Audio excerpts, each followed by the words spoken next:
अस्सलाम वालेकुम जी। पंजाब ਦੀ ਅਸੀਂ ਤਾਰੀਖ ਦੱਸ ਰਹੇ ਹਾਂ ਕਿ ਪੰਜਾਬ 'ਚ ਕਿਹੜਾ ਆਇਆ, ਕਿਹੜਾ ਗਿਆ, ਕਿਹੜਾ ਰਹਿ ਗਿਆ। ਰਹਿਣ ਵਾਲਿਆਂ 'ਚੋਂ ਇੱਕ ਜਿਹੜੀ ਹੈ ਰਿਆਸਤ ਉਹ ਸੀ ਬਾਵਲਪੁਰ ਦੀ। ਲਿਖਾਰੀ ਲਿਖਦੇ ਨੇ ਕਿ 1609 ਦੇ ਵਿੱਚ ਇਹ ਬਣੀ ਤੇ 1955 ਦੇ ਵਿੱਚ ਇਹ ਖਤਮ ਹੋਈ। ਤਕਰੀਬਨ 450 ਸਾਲ ਇਹ ਰਿਆਸਤ ਆਪਣੇ ਵਜੂਦ ਵਿੱਚ ਰਹੀ। ਰਿਆਸਤ ਬਣੀ ਕਿਸ ਤਰ੍ਹਾਂ, ਬਣਾਈ ਕਿਨੇ, ਇਹਦੇ ਤੇ ਅਸੀਂ ਗੱਲ ਕਰਾਂਗੇ।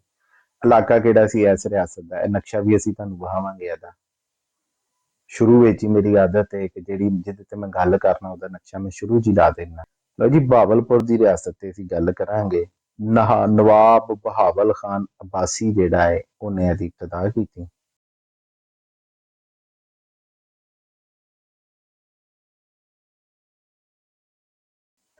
ਫਿਰ ਨਾਦਰ ਸ਼ਾਹ ਦੁਰਾਨੀ ਕੋਲੋਂ ਜਿਹੜਾ ਵੇ ਨਵਾਬ ਸਾਦਕ ਮੁਹੰਮਦ ਖਾਨ ਨੂੰ ਜਿਹੜਾ ਵੇ ਨਵਾਬ ਸਾਦਕ ਮੁਹੰਮਦ ਖਾਨ ਅव्वल ਜਿਹੜਾ ਸੀ ਉਹਨੂੰ ਨਵਾਬ ਦਾ ਲਕਬ ਮਿਲਿਆ। ਹੁਣ ਨਵਾਬ ਮੁਬਾਰਕ ਖਾਨ ਅव्वल ਜਿਹੜਾ ਸੀ ਉਹਨੇ 1723 ਦੇ ਵਿੱਚ ਜਿਹੜਾ ਵੇ ਤਖਤ ਤੋਂ ਹਟ ਗਿਆ। ਆਪਣੇ ਪੁੱਤਰ ਨੂੰ ਉਹਨੇ ਜਿਹੜਾ ਵੇ ਨਵਾਬ ਬਣਾ ਦਿੱਤਾ।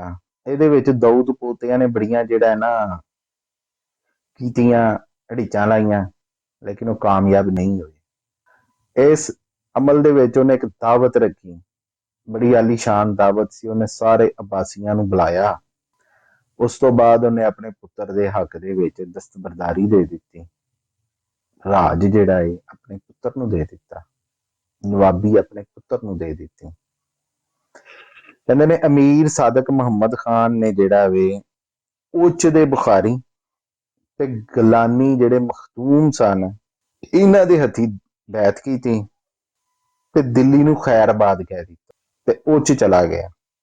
1728 ਦੇ ਵਿੱਚ ਮੁਲਤਾਨ ਦੇ ਸੂਬਾਦਾਰ ਜਿਹੜਾ ਸੀ ਨਵਾਬ ਹਯਾਤੁੱਲਾ ਖਾਨ, ਉਹਨੇ ਇਹਨੂੰ ਇੱਕ ਇਲਾਕਾ ਦਿੱਤਾ। ਇਲਾਕਾ ਸੀ ਚੌਧਰੀ, ਨਾਮ ਹੀ ਇਲਾਕੇ ਦਾ ਚੌਧਰੀ ਸੀ। ਉਹ ਜਗੀਰ ਦਿੱਤੀ ਇਹਨੂੰ ਉਥੇ, ਕਿਉਂਕਿ ਕਹਿ ਲੋ ਕਿ ਜ਼ਹੀਨਾ ਆਦਮੀ ਸੀ। ਇਹਨੇ ਉਥੇ ਕੰਮ ਕਰਾਏ। ਕੰਮ ਕਰਾਉਣ ਤੋਂ ਬਾਅਦ ਇਹਨੇ ਉੱਥੇ ਇੱਕ ਸ਼ਹਿਰ ਆਬਾਦ ਕੀਤਾ, ਉਹਨੂੰ ਨਾਂ ਦਿੱਤਾ ਇਲਾਹਾਬਾਦ ਦਾ। ਫਿਰ ਇਹਦੇ ਨਾਲ ਇਹਨਾਂ ਨੂੰ ਦਰਾਵੜ ਦੇ ਇਲਾਕੇ ਵੀ ਮਿਲ ਗਏ।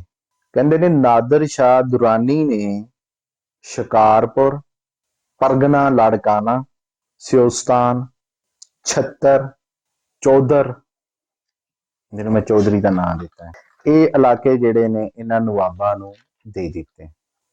ਫਿਰ 1732 ਦੇ ਵਿੱਚ ਇਹਨਾਂ ਨੇ ਸ਼ਹਿਰ ਫਰੀਦ ਨੂੰ ਫਤਹ ਕਰ ਲਿਆ। 1748 ਦੇ ਵਿੱਚ ਕੈਮਪੁਰ, ਹਾਸਲਪੁਰ, ਤਰੰਡਾ ਅਲੀ ਮੁਰਾਦ ਖਾਂ, ਸ਼ਬਾਜ਼ਪੁਰ ਤੇ ਮੁਹੰਮਦਪੁਰ ਲੰਬਾ ਆਬਾਦ ਕੀਤੇ। ਜੀ ਮੁਹੰਮਦ ਪਨਾਹ ਖਾਂ ਗਰਾਨੀ ਦੀ ਕਿਆਮ ਗਾਹ ਦੇ ਲਾਗੇ ਜਿਹੜਾ ਵੇ ਇੱਕ ਬੜੀ ਵੱਡੀ ਚਾਰ ਦੀਵਾਰੀ ਕੀਤੀ ਗਈ, ਗੇਟ ਸ਼ੇਟ ਲਾਏ ਗਏ, ਉਹਨੂੰ ਦਰਵਾਜ਼ੇ ਲਾਏ ਗਏ ਤੇ ਉਥੇ ਇੱਕ ਸ਼ਹਿਰ ਆਬਾਦ ਕੀਤਾ ਜਿਹਦਾ ਨਾਂ ਰੱਖਿਆ ਬਾਵਲਪੁਰ। ਤੇ ਇਹ ਬਾਵਲਪੁਰ ਜਿਹੜਾ ਵੇ ਉਹਦੇ ਤੋਂ ਫਿਰ ਇਹ ਮਸ਼ਹੂਰ ਹੋਏ, ਇਹਨਾਂ ਦੀ ਰਿਆਸਤ ਮਸ਼ਹੂਰ ਹੋਈ, ਰਿਆਸਤ ਬਹਾਵਲਪੁਰ। ਇਹ ਉਥੇ ਦੇ ਮੀਰ ਕਹਿਲਾਏ ਗਏ। ਹੁਣ ਕਿਹੜੇ ਕਿਹੜੇ ਹੁਕਮਰਾਨ ਸਨ? ਉਂਝ ਤੇ 14 ਹੁਕਮਰਾਨ ਜਿਹੜੇ ਨੇ ਇਹਨਾਂ ਦੀ ਨਸਲ ਚੋਂ ਆਏ। ਪਹਿਲੇ ਸੀ ਬਹਾਵਲ ਖਾਨ, ਮੁਬਾਰਕ ਖਾਨ ਅव्वल, ਸਾਦਕ ਮੁਹੰਮਦ ਖਾਨ ਅव्वल, ਮੁਹੰਮਦ ਬਹਾਵਲ ਖਾਨ ਅव्वल, ਮੁਬਾਰਕ ਖਾਨ ਦੋਇਮ। ਇਹ ਉਹ ਸਨ ਜਿਨ੍ਹਾਂ ਦੇ ਦੌਰ ਦੇ ਵਿੱਚ ਰਿਆਸਤ ਜਿਹੜੀ ਹੈ ਪੂਰੇ ਆਪਣੇ ਅਰੂਜ ਤੇ ਗਈ। ਤੇ ਬਾਕੀ ਜਿਹੜੇ 14 ਨੇ, ਬਾਕੀ ਜਿਹੜੇ ਸਨ ਉਹਨਾਂ ਦੇ ਨਾਂ ਜਿਹੜੇ ਨੇ ਉਹ ਸਾਨੂੰ ਮਿਲ ਜਾਂਦੇ ਨੇ, ਇਸ ਲਈ ਮੈਂ ਪੂਰੇ ਨਾਂ ਲੈਣ ਦੇ। ਹੁਣ ਇਹ ਰਿਆਸਤ ਹਿੰਦੁਸਤਾਨ ਦੀ ਉਹ ਰਿਆਸਤ ਸੀ ਜਿਹੜੀ ਬੜੀ ਅਮੀਰ ਸੀ। ਖੇਤੀਬਾੜੀ ਦੇ ਵਿੱਚ ਬੜਾ ਕੰਮ ਹੋਇਆ, ਤਾਲੀਮ ਤਰਬੀਅਤ ਦੇ ਵਿੱਚ ਬੜਾ ਕੰਮ ਹੋਇਆ। ਫਿਰ ਫੌਜ ਦੇ ਲਿਹਾਜ਼ ਨਾਲ ਕਿਲੇ ਬਣਾਏ ਗਏ ਜਿਹੜੇ ਅੱਜ ਵੀ ਕਾਇਮ ਨੇ। ਉਰਲੇ ਪਾਸੇ ਪਾਕਿਸਤਾਨ ਵਾਲੇ ਪਾਸੇ ਵੀ ਤੇ ਹਿੰਦੁਸਤਾਨ ਵਾਲੇ ਪਾਸੇ ਵੀ ਅਬਾਸੀ ਕਿਲੇ ਜਿਹੜੇ ਨੇ ਇਸ ਰਿਆਸਤ ਦੇ ਜਿਹੜੇ ਅੰਦਰ ਸਨ ਉਹ ਅੱਜ ਵੀ ਮੌਜੂਦ ਨੇ। ਬੜੇ ਬੜੇ ਵੱਡੇ ਕਿਲੇ ਬਣਾਏ ਗਏ। ਕਿਸੇ ਵੀ ਜੰਗੀ ਤੇ ਹੰਗਾਮੀ ਸੂਰਤ ਦੇ ਵਿੱਚ ਕਿਲਿਆਂ 'ਚ ਜਾ ਕੇ ਪਨਾਹ ਲਈ ਗਈ, ਦੁਸ਼ਮਣਾਂ ਦੇ ਦੰਦ ਖੱਟੇ ਕੀਤੇ ਗਏ। ਇਸ ਰਿਆਸਤ ਨਾਲ ਵੀ ਜਿਹੜਾ ਵੇ ਸਿੱਖ ਮਿਸਲਾਂ ਜਿਹੜੀਆਂ ਸਨ ਉਹਨਾਂ ਦੀਆਂ ਜੰਗਾਂ ਹੋਈਆਂ, ਲੜਾਈਆਂ ਹੋਈਆਂ, ਲੇਕਿਨ ਰਿਆਸਤ ਦੇ ਜਿਹੜੇ ਅਮੀਰ ਸਨ ਉਹ ਆਪਣੀ ਆਵਾਮ ਨਾਲ ਬੜਾ ਪਿਆਰ ਕਰਦੇ ਸਨ।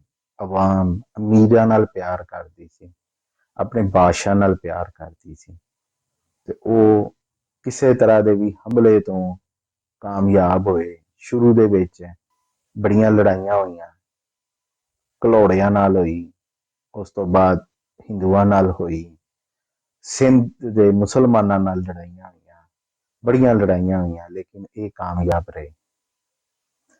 ਫਿਰ ਜਿਹੜਾ ਵੇ ਬਰਤਾਨਵੀ ਆ ਗਏ 1857 ਦੇ ਵਿੱਚ, ਬਕਾਇਦਾ ਜਦੋਂ ਦਿੱਲੀ ਦੀ ਹਕੂਮਤ ਖਤਮ ਹੋਈ, ਉਸ ਤੋਂ ਕੁਝ ਲੋਕ ਕਹਿੰਦੇ ਨੇ ਪਹਿਲਾਂ ਇੱਕ ਮਾਦਾ ਹੋਇਆ। ਨਵਾਬ ਜਿਹੜਾ ਸੀ ਉਹਦੇ ਵਿੱਚ ਤੇ ਜਿਹੜਾ ਗੋਰਾ ਜਰਨਲ ਸੀ ਉਹਦੇ ਦਰਮਿਆਨ ਇੱਕ ਮਾਦਾ ਹੋਇਆ ਕਿ ਤੁਸੀਂ ਸਾਨੂੰ ਛੇੜੋਗੇ ਨਹੀਂ, ਅਸੀਂ ਤੁਹਾਨੂੰ ਨਹੀਂ ਛੇੜਾਂਗੇ। ਇਸ ਤਹਿਤ ਗੋਰਿਆਂ ਦਾ ਵੀ ਜਿਹੜਾ ਤਕਰੀਬਨ 100 ਸਾਲ ਦਾ ਰਾਜ ਸੀ, ਉਹਦੇ ਵਿੱਚ ਵੀ ਸਲਤਨਤ ਜਿਹੜੀ ਹੈ ਉਹ ਬਣੀ ਰਹੀ। ਫਿਰ ਜਦੋਂ ਗੋਰਿਆਂ ਨੇ 1947 ਦੇ ਵਿੱਚ ਹਿੰਦੁਸਤਾਨ ਨੂੰ ਤੋੜਨ ਦੀ ਸਲਾਹ ਬਣਾਈ ਤੇ ਇਹ ਰਿਆਸਤ ਆਪਣੀ ਜਗ੍ਹਾ ਤੇ ਕਾਇਮ ਸੀ। ਰਿਆਸਤ ਦਾ ਜਿਹੜਾ ਨਵਾਬ ਸੀ ਉਹਦੇ ਕੋਲ ਹੱਕ ਸੀ ਉਹ ਹਿੰਦੁਸਤਾਨ ਵਾਲੇ ਪਾਸੇ ਜਾ ਕੇ ਪਵੇ ਜਾਂ ਪਾਕਿਸਤਾਨ ਵਾਲੇ ਪਾਸੇ। ਨਵਾਬ ਕਿਉਂਕਿ ਮੁਸਲਮਾਨ ਸੀ, ਪਾਕਿਸਤਾਨ ਨਵਾਂ ਬਣਿਆ ਸੀ, ਮੁਸ਼ਕਲਾਤ ਪਾਕਿਸਤਾਨ 'ਚ ਮੁਸ਼ਕਲਾਂ ਬੜੀਆਂ ਸੀ, ਇਹ ਰਲ ਗਿਆ ਪਾਕਿਸਤਾਨ ਨਾਲ। ਲੇਕਿਨ ਪਹਾੜ ਵਾਲੇ ਪਾਸੇ, ਲਹਿੰਦੇ ਪਾਸੇ ਵਾਲਾ ਜਿਹੜਾ ਪੰਜਾਬ ਸੀ, ਉੱਥੇ ਦੀਆਂ ਜਿਹੜੀਆਂ ਤਹਿਰੀਕਾਂ ਸਨ, ਉੱਥੇ ਦੇ ਜਿਹੜੇ ਵੱਡੇ ਸਨ, ਉਹਨਾਂ ਨੇ ਕਿਉਂਕਿ ਉੱਥੇ ਸਿੱਖ ਮਤ ਸੀ, ਉੱਥੇ ਸਿੱਖਾਂ ਦਾ ਰਾਜ ਸੀ, ਉਹਨਾਂ ਨੇ ਆਪਣੇ ਆਪ ਨੂੰ ਹਿੰਦੁਸਤਾਨ ਦੇ ਵਿੱਚ ਸ਼ਾਮਲ ਕਰਨ ਦਾ ਕਿਹਾ। ਉਹ ਹਿੰਦੁਸਤਾਨ 'ਚ ਹੋ ਗਏ। ਬਾਅਦ 'ਚ ਪਰੇਸ਼ਾਨੀਆਂ ਵੀ ਆਈਆਂ, ਖਤਮ ਹੋਣ ਦਾ ਨਾਂ ਨਹੀਂ ਲੈਂਦੀਆਂ। ਲੇਕਿਨ ਰਿਆਸਤ ਬਹਾਵਲਪੁਰ ਜਿਹੜੀ ਹੈ ਪਾਕਿਸਤਾਨ ਬਣਨ ਤੋਂ ਬਾਅਦ ਵੀ 1955 ਤੱਕ ਜਿਹੜਾ ਵੇ ਇੱਕ ਆਜ਼ਾਦ ਵਜੂਦ ਨਾਲ ਰਹੀ। ਕਹਿੰਦੇ ਨੇ ਕਿ 1955 ਦੇ ਵਿੱਚ ਬਕਾਇਦਾ ਜਿਹੜਾ ਵੇ ਪਾਕਿਸਤਾਨ ਦੇ ਨਾਲ ਇਹਨੇ ਇਲਹਾਕ ਕੀਤਾ। ਇੱਕ ਅਮੀਰ ਰਿਆਸਤ ਸੀ ਹਿੰਦੁਸਤਾਨ ਦੀ ਤੇ ਪਾਕਿਸਤਾਨ 'ਚ ਸ਼ਾਮਲ ਹੋ ਗਈ, ਤੇ ਅੱਜ ਵੀ ਉਹਨਾਂ ਦੀ ਨਸਲ ਜਿਹੜੀ ਹੈ ਨਵਾਬਾਂ ਦੀ ਉਹ ਜ਼ਿੰਦਾ ਵੇ। ਅੱਗੋਂ ਨਸਲਾਂ ਵੱਧਦੀਆਂ ਗਈਆਂ, ਲੇਕਿਨ ਨਸਲ ਦਾ ਵਜੂਦ ਰਿਹਾ, ਖਾਨਦਾਨ ਦਾ ਤਸਲਸਲ ਰਿਹਾ। ਅੱਜ ਦਾ ਸਿਲਸਿਲਾ ਇੱਥੇ ਖਤਮ ਕਰਨੇ ਆ। ਸਾਡੇ ਚੈਨਲ ਨੂੰ ਲਾਈਕ ਕਰੋ, ਸਬਸਕ੍ਰਾਈਬ ਕਰੋ। ਅਗਰ ਕਿਤੇ ਅਸੀਂ ਕੋਈ ਗਲਤ ਗੱਲ ਕਹੀਏ ਉਹ ਸਾਨੂੰ ਦੱਸੋ, ਤਾਂ ਕਿ ਅਸੀਂ ਆਪਣੀ ਆਉਣ ਵਾਲੀ ਵੀਡੀਓ ਦੇ ਵਿੱਚ ਉਹਦਾ ਤਜ਼ਕਰਾ ਕਰੀਏ, ਆਪਣੀ ਗਲਤੀ ਉਹਨੂੰ ਮੰਨੀਏ, ਤਾਂ ਕਿ ਇਹ ਜਿਹੜਾ ਤੁਹਾਡਾ ਤੇ ਸਾਡਾ ਸਿਲਸਿਲਾ ਹੈ ਇਹ ਚੱਲਦਾ ਰਹੇ। ਇਜਾਜ਼ਤ ਦਵੋ, ਰੱਬ ਰਾਖਾ।